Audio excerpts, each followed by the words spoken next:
Carolyn, your camera's still on. Okay, let me figure this out. Oh, stop. Yeah, stop the video and mute. All right. There you go. All right. Are we there? Yes. Hi, everyone. It's Sarithkin, and this is Sunday Leveling Up on May 9th. And I'm very lucky tonight to have the Honorable Adrianna the Fierce from On Tier, who's local to me. And I met way back in the day when I first found the SCA, and she has always had the most amazing gear and surcoats, and she's squired to Duke Thorn, as she's made him some amazing stuff too. And we're very lucky tonight that she's going to share her amazing tips, tricks, and techniques on making heraldic surcoats. So thank you for joining us. Hi. Hi. Thanks for having me. I'm Adrianna, as aforementioned, and I like to have flashy armor. And I don't fight anymore, but I still want to pass on everything I figured out in 23 years of fighting with surcoats on and dagging and all that fun stuff. The last survivor is behind me there. That's the surcoat I wear for most of my time in armor. Those are real blood stains up by the neck too. So. Wow. It was there. Okay, so we want to launch into it? Yeah. Excellent. Okay, so I shall share my screen. Pardon the technology errors today. This is the first time I ever taught it remote. Okay, can everybody see that? Oops. I can see it. Yep. Okay. I had a moment. I think it's good. We just love this surcoat, so I wanted to start with this one. It's just, oh my God, it's so pretty. It's a dagged bell Hoople sleeve with the decoration on the inside of the sleeve, which is really, really cool. And he's double dagged. The bottom edge of his surcoat is also dagged. So,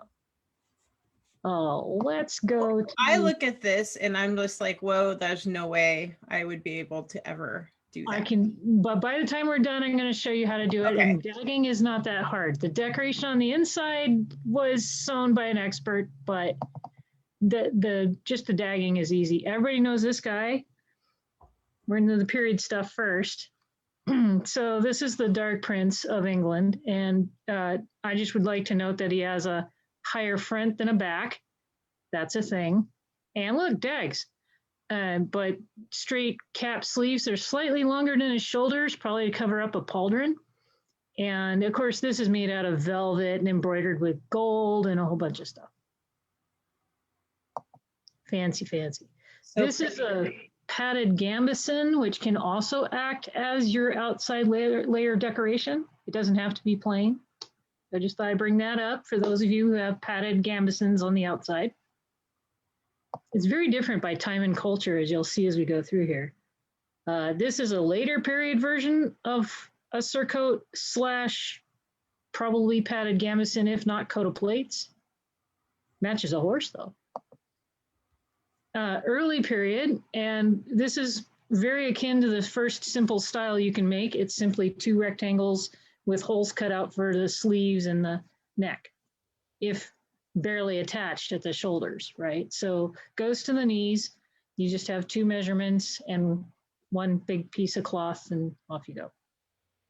Simple but beautiful. Oh, that prince. So there's a Dark Prince again. He just has fancy stuff. This is a Codex Manesse-ish, if not from it directly, and so German. And the Germans were into fashion like crazy. They dagged before anybody else dagged, as far as I can tell.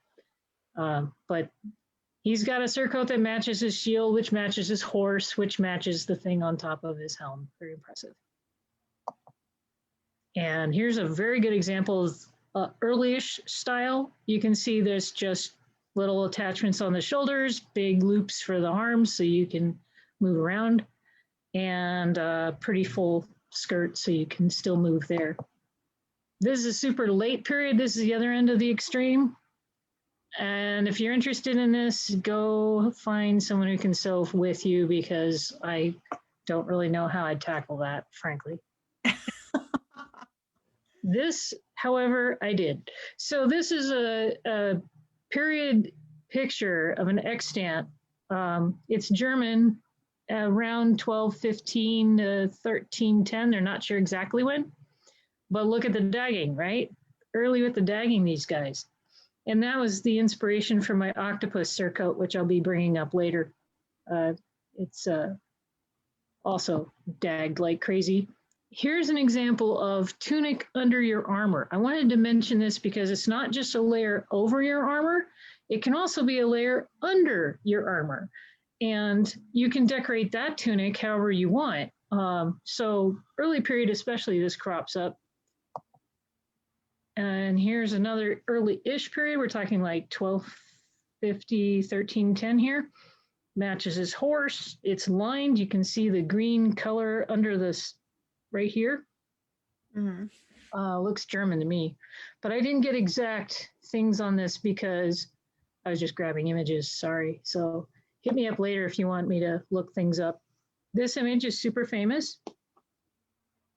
The notable things here is that it's split almost up to the waist. It's lined with green, and those are probably embroidered on. You could also applique designs on or paint them on. My favorite option, the one behind me here, is painted. And they all look equally as cool. They all look equally cool, and if it's painted or appliqued, you can wash it easily. If you embroider it, it better be your special surcoat, because that's a lot of work. Here's another example of the simple style. You can see it's split up on the front in two places. That was actually pretty common. That's for movement. You don't want to get caught up in the skirt. We threw in a crossbow guy just for all our archers out there. Here you can see again, it's underneath his armor on the right, and it's over his armor on the left, but it's the same exact design. Another Codex Minas shot, they just stuck big patches of their complicated device to the surcoat. So if your device is too complicated to break out like the Prince dude here, you could just put the entire shield shape over everything repeating, and you could stamp that, or you could make the shield shapes separately and then just tack them on, or whatever. So don't despair if you have strange heraldry. We can get it onto something. The guy on the left has a nice surcoat, split up the front for writing. Obviously a matching outfit. There's going to be some gore in these shots. That's a repeat, just to warn everybody. So I love this guy. This is, look at the styling on it. It looks like something was like, it has fancy trim, and then there's a design in here. And then it's just beautiful, beautiful drapery in here. This screams linen or silk to me. That is just glorious. And he matches his horse, and he matches his heraldry. You know, even if you just do the color from your heraldry, it's an improvement. Easier for people to find you. Here's Mr. Stripes. I love Mr. Stripes.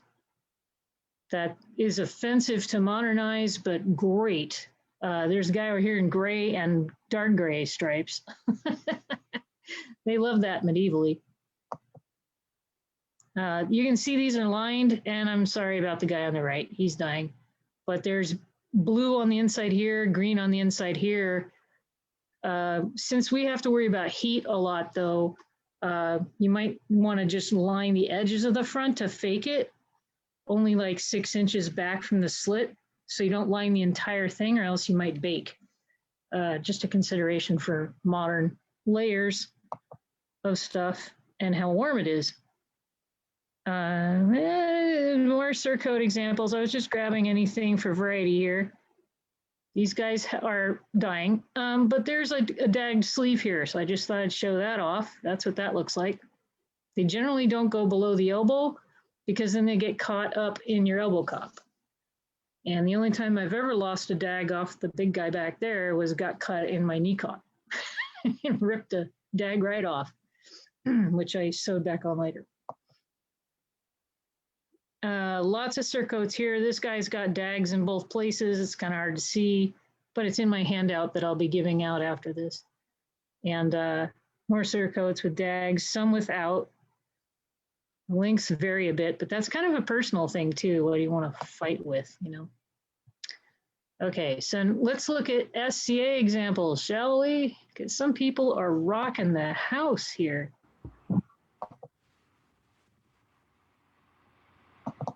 Okay, let's go back one here. There we go. Okay, so you can tell they're ermines right off the bat. It's underneath his armor. Make that a little bit bigger. Oh, come on, bigger. There we go. So over the armor, under the armor, and they're all in the same brigade, and you can tell because they all match. Beautiful for wars, might add. Just, it's a lovely thing. Get out of zoom mode here. Go to the next shot.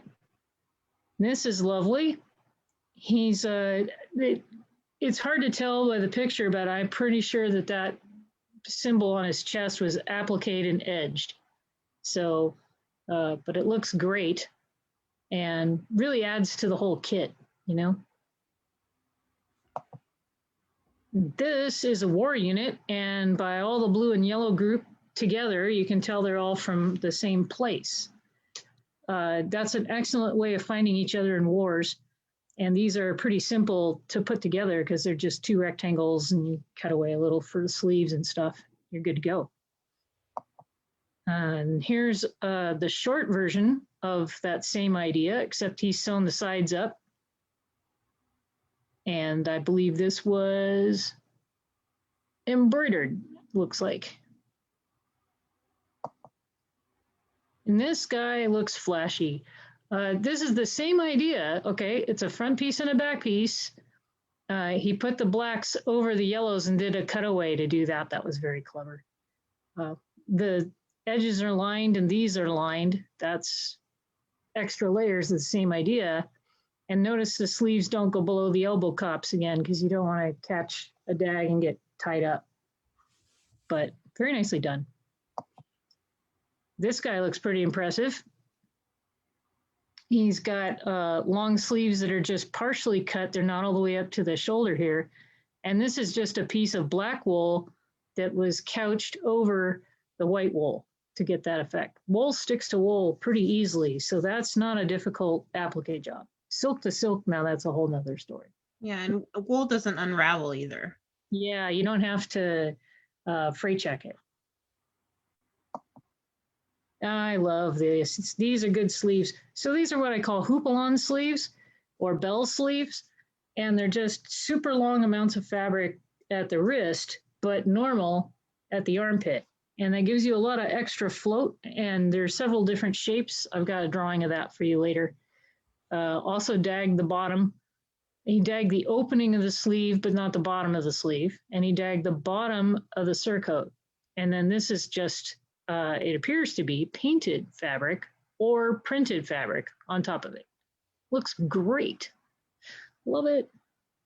So we get hit by the axe. And then back to our amazing fancy surcoat. That's just, I might, if I was still fighting, I'd make one like that. Just from seeing this picture. The design inside the dangly sleeve is genius. That's a piece of genius. Might steal that for other clothing, I guess, but wow. So this is all painted on, by the way. The words are, I don't know about, I think that's just applique on. And this dark red is a liner on a sleeve that's shaped like the other one, a big bell, wider at the wrist and normal at the armpit. And he dagged everything, basically, except the opening on the top. Here's a simple surcoat rocking the house. So it's just two pieces, it's one color, but that looks fantastic, right? So you don't have to go completely overboard with dagging and heraldry and stuff to make a strong impression. This makes a strong impression. Kind of depends on what your kit is. Oh, and here's his grace, just to be, you know, No, the hat. Anyway, he went with black for the surcoat, but you could also decorate the surcoat. He's wearing his armor over it right here, and there's the surcoat under it. So you could put ermine spots all over that surcoat. I didn't. And that one was made by Schneiden anyway. And he went with black to go with the whole black-white theme thing. But just to mention, your gambeson also functions as a decoration device. This is Sir Gerlach in his early years, and he's doing the same thing. He's wearing a tunic underneath his armor, but it shows through. So you could always decorate the sleeves on this and the bottom edge because they would show. Tip of the hat to Gerlach there. Sir Stephen and his squire. You can see his squire is wearing just I am covering up my pickle barrel plastic two-sided tabard. Tabards are wide open on the sides. Surcoats are generally sewn shut on the sides, but that's the only difference. So when you're covering up your pickle barrel, it's a great quickie option. And Sir Heinrich, he originally wore it as an open tabard, but then sewed the sides shut, added more skirt so it floats better, and cut it up the center front so he could move when he goes to his knees. The eagles are stamped on with white paint and then later embroidered when she had time. But I think it looks good. It looks great. Yeah, he sewed it himself. Wow. I have no idea how the decorations were applied to this, but I think it looks pretty good. Late period. You can tell by the puffy sleeves. And yeah, that's fantastic. You wouldn't know him if you saw him because you'd recognize his garment, which is the whole point. Right. And here's a simple version of that. Look at the beautiful effects you get off this, right? It doesn't have any fancy stuff. It just looks good because it was cut to match everything else he's going for. Late period gauntlets here. And I'm not sure on the helm, but the torse is a late period thing. I can explain how those are made too. And then he dagged this and he dagged opening of his sleeves. And it's red linen by the wrinkles and lined. So there you go. It's such a beautiful shine. It is. And this one's pretty fantastic. These are embroidery patches of his head, the wolf's head, pardon me, and they're sewn on all over. So that's an option too. You can have someone make patches and sew them all over the place. This is also a Hoople dagged sleeve that's floating behind him. You can see the dags right there. Very nice. And here we have a simple tabard, but look how much it adds to the whole thing, right? It's just a rectangle of fabric with the sides open and a hole for the neck, but wow, without it, that would be a pretty boring picture, but with it, it looks really good. Okay, so he matches his horse and he's over the top, but I had to throw it in here so that you can see you can go crazy with this. This is made out of velvet and it's dagged on the sleeves and the bottom. And it's, I believe those are applique fleur-de-lis on there. So this would be an extreme, but you can always shoot for an extreme too. Whoop, went too fast here, hold on. There we go, okay. I don't think this is the SCA, but wow, does it look pretty. So I threw it in for pretty purposes. He's wearing just a simple open two-sided tabard. You can tell because the armpits right there, that's not sewn shut. And his horse is wearing the most beautiful thing I've ever seen. That's gorgeous. But the whole kit is being brought together by the colors. So this is mostly red. Even if this white decoration wasn't here, it still sells it, right? It's beautiful, love it. And here's a shorter, later period. You can tell by the bassinet with the face thing that flips up. And he went, and they usually have much shorter surcoats and chainmail skirts and stuff. So keeping in with that, it's super short. He added lacing in the sides so he could get in and out of it while still in armor. This is a consideration because you can't exactly bend and twist like you normally do.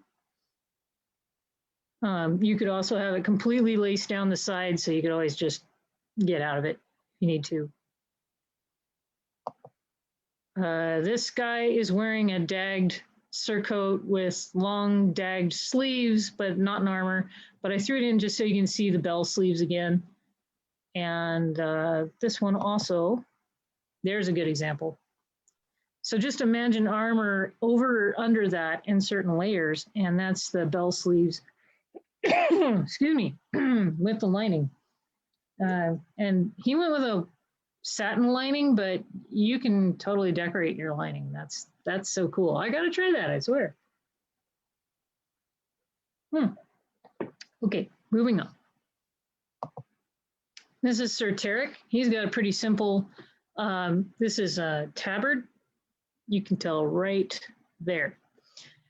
And I mean, I started, the one behind me is also a tabard, but eventually I started sewing them shut. It's just easier than constantly doing the Picard maneuver to straighten everything out. Every time you get in a fight, you fall down dead and you stand up and pull on everything. This is my device, and I threw it in here to show you that I have a complicated device, and I got it on my tabard and surcoats anyway, like so. That's the one that's behind me. And that's all painted. And that is a torse wrap with mantling that's also dagged, attached to my helm, because I went over the top. Here's the whole kit being worn, except I got hit right there, so my mantling's coming off. But I dagged the sleeves, I dagged the bottom. I just basically, if I could, I dagged it, or I spotted it. And I fought in it for a long time. And this is the octopus surcoat I made. I got it right next to me here, and we'll be showing some demos of it because since I'm not fighting anymore, I took it apart to make it a regular tunic with dagging. So it will get worn. Just, you're a different size when you're in armor, and that's plenty okay. Oh my gosh, that is so okay because you got all those layers of protection on you. I unshared a little too soon here. Hold on. Got one more thing to show you guys. So we go back here. I found these cool pictures. Check that out. I didn't do this. This is not my art. This is this person's art right here. But how cool is that picture? I don't know how historically accurate these are. I just found them today, so I will be doing more research to find out. But there's a good example of the early surcoat now connected on the sides and split up the front. Sometimes split up the back too, but most commonly just the front. And this is beautiful, isn't it? Very. And you could totally paint that, stamp that, or patch that, right? Make fleur-de-lis patch and tack it down everywhere, or iron them on or something. I mean, there's a whole bunch Block of print it. Yeah, you could block print that really easy, but how gorgeous is that? Here we have Raymond the 6th Toulouse, and this is before 1220, so this is early. They're showing a surcoat under in a tunic thing under the chain. I don't know about that, but I do know that this surcoat is pretty good. That's fairly accurate. Split up front and back here. And lined. Because you're not wearing enough, right? You got to wear some more. You don't have to line them. This is a classic shorter version with the sleeves. You can't really make it out in this drawing, but I would open the sleeves to right there by the G in Grand Jacques because you got to have motion here. Now your mileage may vary. It also depends on how big your armpit holes are. This is a classic. That's the same thing as the other one, the early version side shut. This is the heraldic shorter later period version.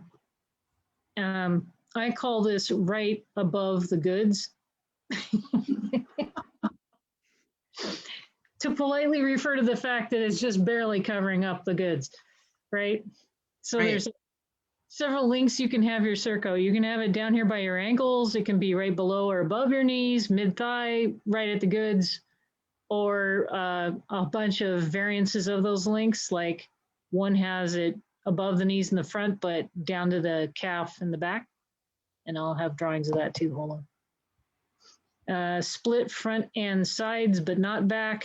This is a pretty typical tabard becoming surcoat version. And here it is again. So that's the cool drawings I just found. So I will be researching those to find out how period they are, but right now I'm not sure. So bump over here to construction. Okay. So this is what I was talking about. There's our fighter. Pardon the hasty drawing. And what you want to do is measure the fighter with the armor on, please, because it's going to fit different, right? Shoulders are going to be completely different. And so you measure the shoulder width from shoulder point to shoulder point and the length that they would like it. And there's all the marking points. There's the good one. Hips, waist, and chest to make sure you can get it around your fighter with their chest armor on. And then all the way down the arm in case they want sleeves, right? Not all surcoats have sleeves. All the early period ones I found generally don't. It's something that kind of came in around 1250-ish. And then, again, that depends on your time and culture, so don't hold me to that. Go research your kit, find out what they wore, and this will help you figure out how to make it. So when you're seaming the surcoat, you can do the double fold over on the inside and just sew that shut, or you can use bias tape. So you got options. And a whole bunch of other fancier seams I'm not going to go into. That's a rabbit hole. Rabbit holes are extra. Here's how to figure out a Hoople on sleeve if you want to go late period with the flashy sleeve. So the fighter body is here on the left, and the fighter arm is right there, drawn at the top. And then there's 3 lines here describing the bag sleeve curve, the angel wing curve, or the more common bottom edge bell curve. And then I will demonstrate what this means, but this is talking about how to actually sew the dagging before you cut it out. Very important. So you cut out a big square that will compass whatever arc you pick here, and then we'll put the dagging pattern on it. That's one way to do it. There's several ways to do it, but that's one way for the sleeves. So let's see what else I have in here. Here is the layout assembly for the classic Templar early surcoat. If you need extra on the sides, these are gores, triangles, we call them gores. And there's your rough cutting pattern for putting on the fabric. The key point is going to be this to this. A here is your shoulder to shoulder, so that'll be right there to right there. So you don't have to add any fabric on the upper part. You're just adding these triangles into the lower part to make it swoosh like that. Good stuff. Then if you want to go crazy on that, look up rectangular construction. There's another rabbit hole for you. This is the plain tabard version. You can see it's rather simple. You just get shoulder width and the length you want, and there you are. It will show the sides unless you make it more of a shape than a straight shape. So once again, depends on your fighter. Super fancy, and this is in the handout, but this is Marshall Huglen von I'm not even going to try. German. And there is a replica somebody made of that layout with their SEA arms on it, and it looks really good. Tie-on sleeves, so those were constructed separately, and the straight square tabard that we were just talking about, because the belt will bring it in. But, well, you hope the belt will. If you have, because I mean, sometimes you wear it with, okay, well, I'm going to stop now. I'm still ahead. This is one of those awesome drawings, but it shows brig plate underneath this surcoat, which is lined. So it is the armor in this case. Awesome, super tricky to wash. So when it gets sweaty, it's going to stand up by itself. So if you're sort of new to putting together a surcoat, what kind of material would you recommend? Linen is my go-to. Cotton is the second choice. But you don't have to go very thick or very heavy because you're going to sweat, and it's another layer on top of all of your armor. So don't go straight to velvet until you've tried this out a few times. And don't add the dangly, poofy angel sleeves either until you've fought in it a few times, because that actually is hard to fight in. It can flip around and wrap around your sword, get caught on your helm when you bring your arm over your head. So it's what I call a challenge piece. The same thing with super long dags like this picture here. The octopus surcoat idea, that any dag longer than 2-3 inches is going to be tricky for kneeling, moving. Anytime the dags move, they could get caught in your legs, take you down. So also fighting with a cape, just as a side note, also tricky to do. Cloaks, capes, that needs practice. So always practice with your entire kit on before you go live to the tourney and then discover you can't move. Or you're sweating. No polyester here, guys. Don't even think it. No polyester. So now we're going to go to the demonstration part. Let's stop the share here. Okay, cool. So demonstration number 1. This is Manny the mannequin. He's wearing the latest fashion in the one piece hole in the neck. This is a tabard till the sides get sewn up. So this is your basic, I got to cover up my stuff and I don't have sewing skills, go to right here. It's just one long rectangle of fabric with a neck hole in it. These are straight seams, so bias tape is easy, or have someone teach you how to sew the sides shut. Worst case scenario, you could use fabric glue. And if you want to turn it into a surcoat, all you have to do is sew these sides shut, and then you're in surcoat land, right? And if you want to add extra fabric, you add those triangles on here. Sorry, I didn't get those done in time for the demo, but there you go. That's the beginner stuff. One thing that a lot of beginners make a mistake is they make their neck hole too big. I still do that. I was going to say, do you have a trick for how to decide where the neck hole should be so that your neck hole isn't going over your shoulders? Oh yeah, don't cut. Well, when you start cutting the neck hole, don't just slice sideways like this. Slice down, and you can make it bigger in the front than you want, because the back's pretty shallow. So only a little tiny bit in the back, only a little tiny bit in the front, just enough so you can get your head through it. And then once your head's through it, you take a marker. I love this. So that's my chance to promote my favorite marker. Ta-da! This is the 48-hour ink pen. It fades out of fabric after 48 hours. Unless it has polyester or silk in it. But with cotton and linen, it vanishes within just a couple of hours. So you just draw the neckline you'd like to have. Now remember, your seams are going to take some of that away. So, go large. And put a little pin where you expect to fold it back. And then if you're going to do it T-tunic style, there's an article on the web that talks about how to make a keyhole tunic much better than I'm explaining it. And they use a piece of fabric on the inside to stabilize the whole thing. Or you can just fold that down a little bit or roll it and tack it over. But when you're cutting it, pick your technique before you cut it, because the article on the web had you sew the whole thing shut before you cut it, and then you cut the hole out.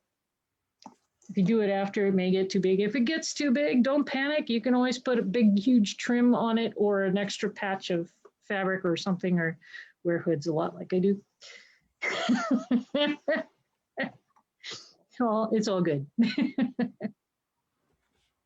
You'll need the neck to be slightly deeper than normal, though, because you've got gorget action going on here.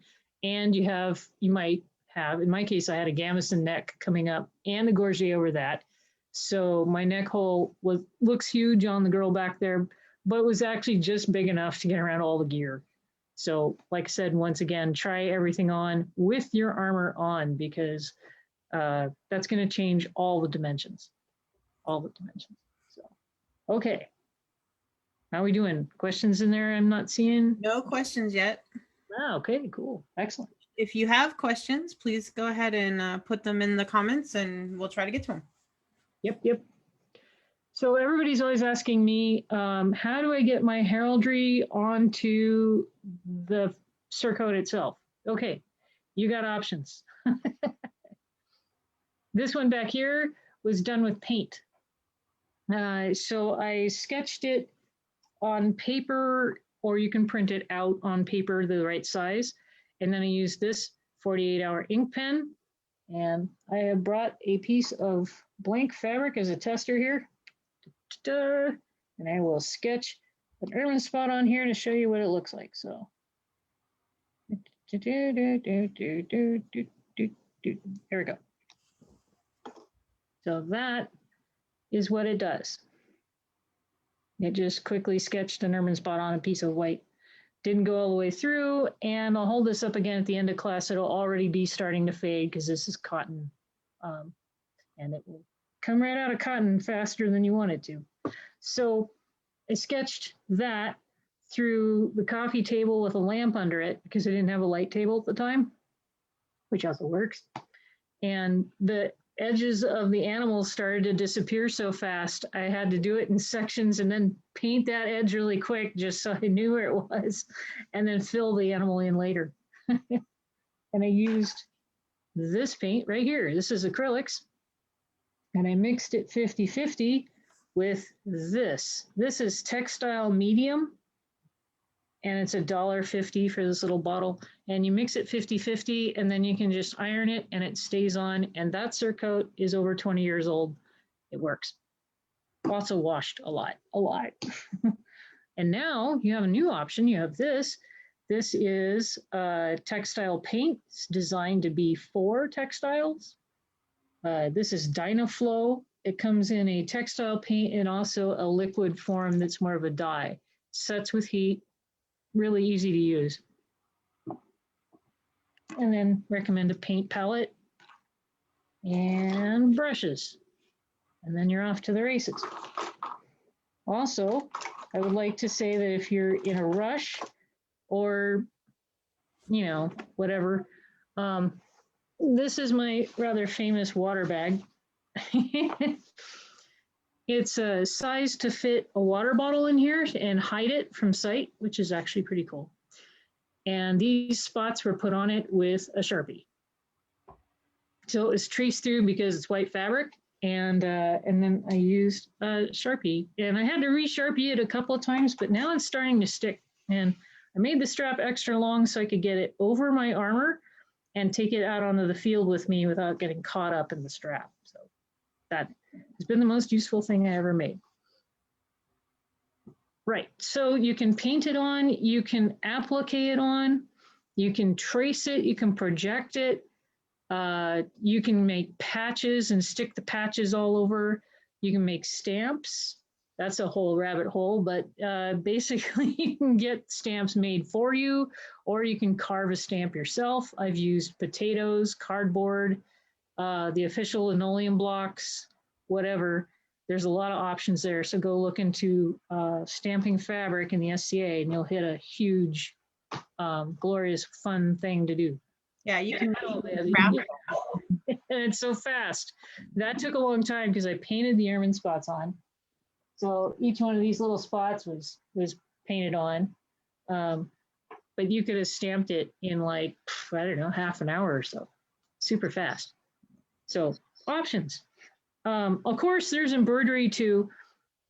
It was also an option in the Middle Ages, but it was the expensive option in the Middle Ages too, and really hard to clean. So if you're just making a practical surcoat that you can wash, that goes in the washer, goes in the dryer, then it's made out of cotton, by the way. It's a cotton mix. Then I highly recommend you keep the fancy stuff for special occasions.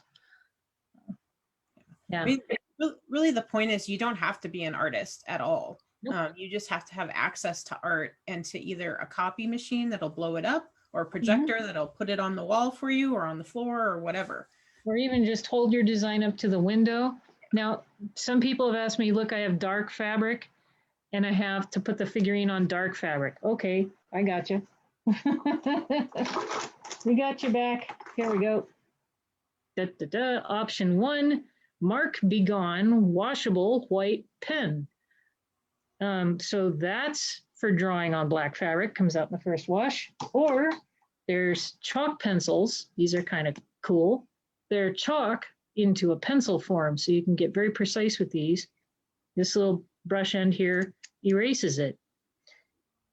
And of course, you can also do the trick I did to decorate this. I couldn't exactly trace through onto this, it's my sewing case, and that's Spot, my badge. And so I made a cardboard silhouette of Spot, and I taped it to this thing, and then just traced it with a Sharpie. Yeah, I did a Sharpie again. And then to do the inside, I just gridded out Spot, and I followed the grid marks to get everything in the right place. So there's ways. Chalk pencils are great. And they make so many different kinds. They have mechanical ones. They're just amazing. Yeah, not just the blocky ones in Joann's. You've got options. Even though those work pretty good. And of course, there's always paint. You can always put light paint on a dark fabric, but it will take a couple more coats than you might expect. So, you know, put that into your calculations. Definitely. Yeah. So the other thing people ask me a lot about is dagging, because obviously, right? Okay, so if we don't have questions, I'll launch into dagging. Okay, this is the bottom of the octopus surcoat. It's been temporarily deassembled. And you can see I did the dagging separately from the main body of the coat. That's trick number 1. You don't have to have one entire piece with dagging attached. Good things to remember. You can see it's got really long dags on it. Hopefully coming to a garment near you soon. The demo piece I want to show you on how I did it is right here. So this is a piece of mantling that was going to be version 2 on the helm. That's ridiculously long. That was the point. So it's a total of a whole yard. Wow. This would be a great sleeve addition too, so it'd swoosh around while you fight. You just gotta be careful because it can wrap around your arm. It is 2 pieces of cloth. Okay, so here's the native form of this before it gets sewn up. You have a square of cloth. You match the black with the white. So it's all one big happy square now. And then you sew it shut on all the sides so it won't get away from you, right? Once you have it sewn shut, you draw on it. I use cardboard cutouts with my dags. I don't know if you can, hold on. Rearrange the light here a little bit. Oh, that's still crappy. Anyway, it's got little tiny shapes on it that match the one that's cut out. So you just get the design on there. Let me hit it with the 48-hour pencil so you can see. Yay, pen. Once you get these shapes on, and you can use a cardboard silhouette for this, or they make plastic that you can customize to whatever you want, which is really cool, by the way. Make sure you have a gap between your dag projections. Otherwise, you will not be able to sew them and reverse them later. Very painful. I learned that the hard way. There we go. So that's the design that's on there, repeating all the way down to here. So that's what you want to do. You want to draw that on there and then sew that. You want to use a pretty tight stitch. And once it's sewn, you clip the edges. See how fuzzy these edges are? They're all clipped. That'll make it so it'll turn into the curve. So you clip the edges. I hit it with freight check too on top of that because I'm not ever going to turn this thing around ever again. And then you reverse the whole thing. You leave it open at the top here. See, there's the tail of it there. And there's the top. Top's open. And on this piece, it's long, so the entire top was left open. So I could reverse it and I could pick how I attach it to the bottom of the next garment. So I could close this first and then tack it on, or I could tack it on in like a sort of weird bias tape and have it swallow the edge of the tunic or whatever. Okay, so then you reverse it. That's a very painful thing to do. And you get the official daggy edge after that. I'm gonna grab the little dags. This was a sleeve from the octopus surcoat. Very early period German.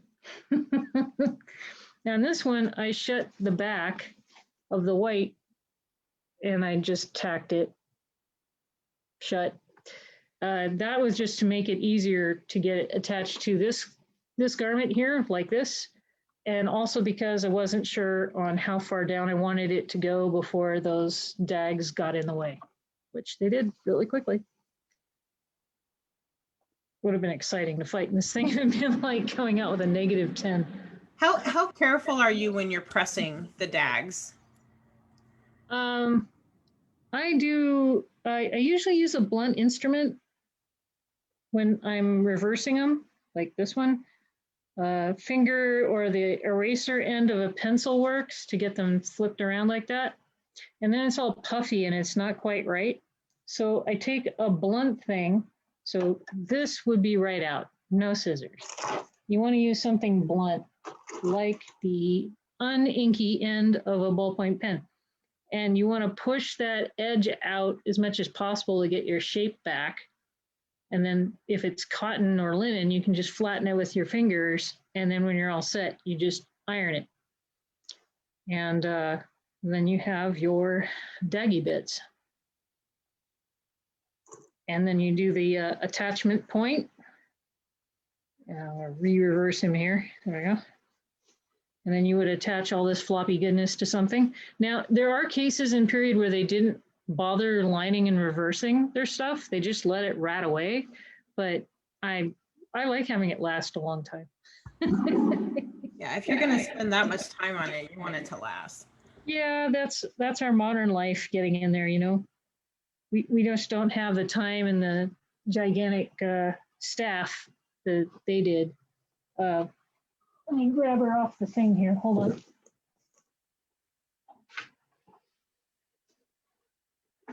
Oh, naked mannequin.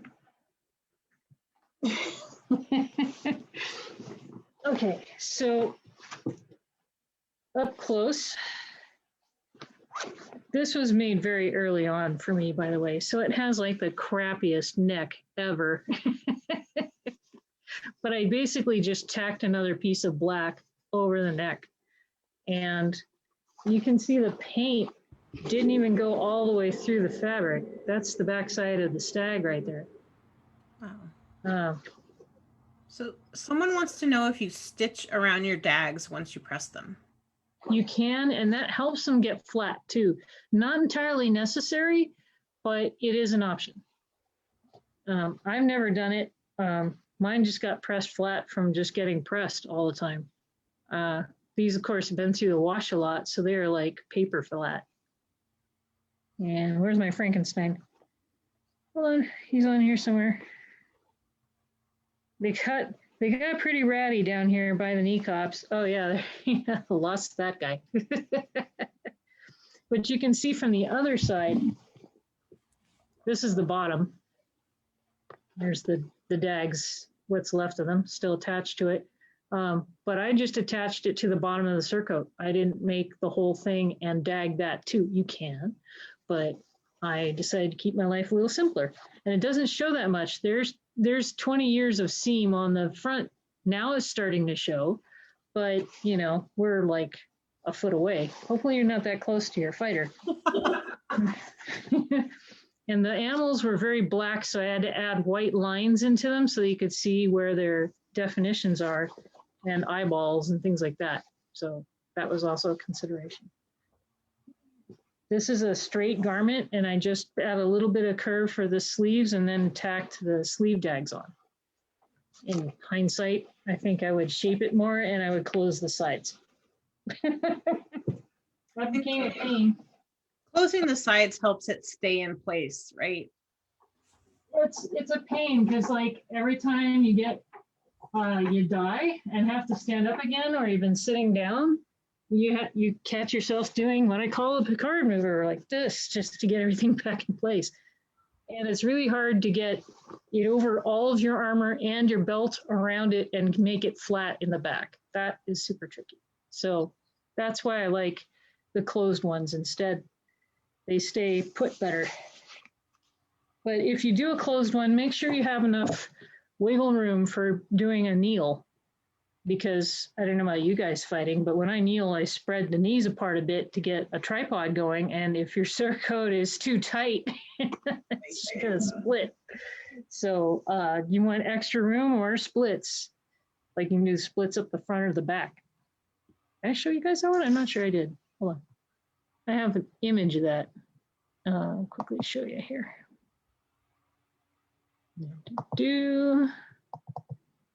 And yeah, there it is. And these drawings are in my handout too. But you can see you got options in the front. This, I've never tried this, but this would be good on super hot days. It stops right below the goods. I think it would look really cool when you're walking too, because I think it would sort of flare out like a cape. Oh, on a cape. Yeah, I just love motion. Oh, that one really talks about the dagging process right there. You start with a square, you draw it on there, you sew it, you clip the edges right next to, but not on your seams. If you clip the seams, it'll come apart. And they show how to do fancy clipping around the leaf, which I didn't do. I just sort of tabbed everything, but that's how you do it. And then you iron that, reverse it, iron it again, and then attach it to the bottom of what your target object is. This works on dresses and stuff too. It's not just a surcoat trick. And not a hat to Master Sir Raphael the Rogue, who taught me how to do it. I love that you can attach it, because then you're dealing with so much less fabric. That's true. And also you may change your mind. And here's a different dags you can do. These are dag shapes from period that I grabbed off the internet. But these match what my research has. So that actually has the sizes too. You can see they're not usually that big. I made mine a little bit big, but I was new to the SCA. I didn't know what I was doing.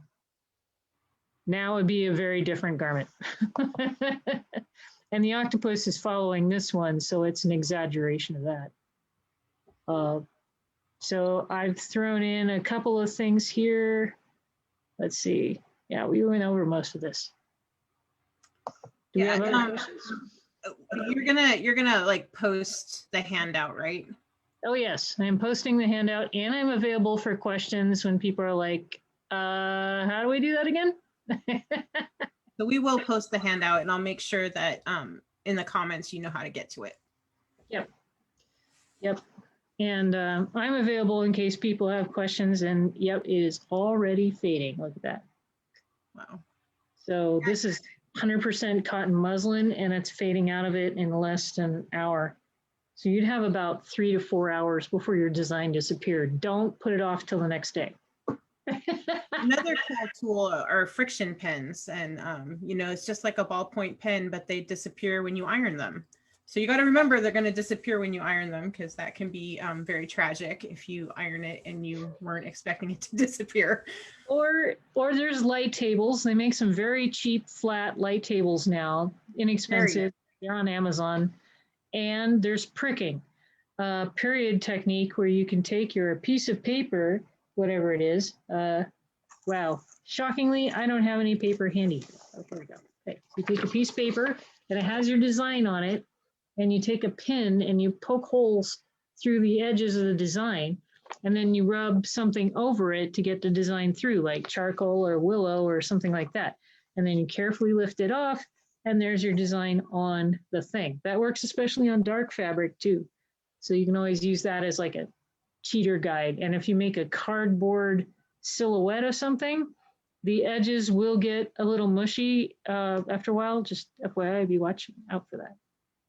I think I made like 7 cardboard ermine spot shapes for that painted dress I did that had 188 ermine spots. Wow. So, and 1 cat print.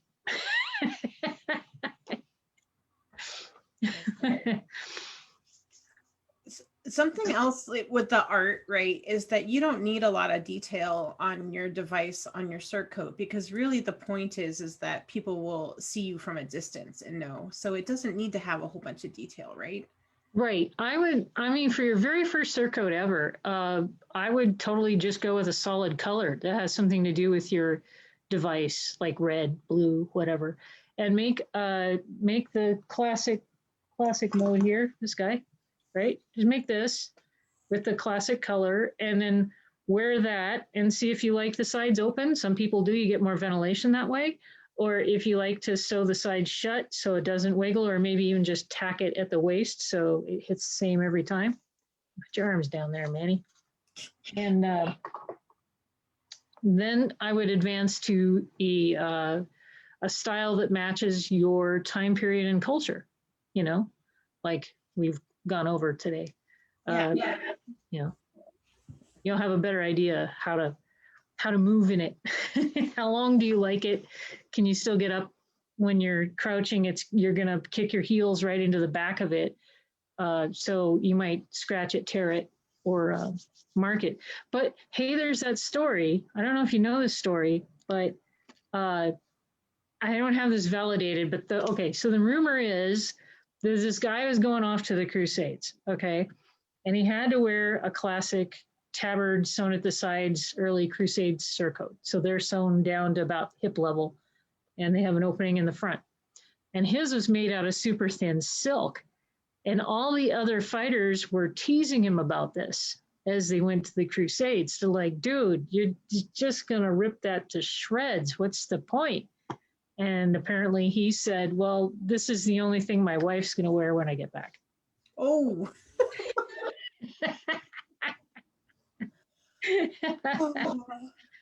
So it's all about what are you going to use it for.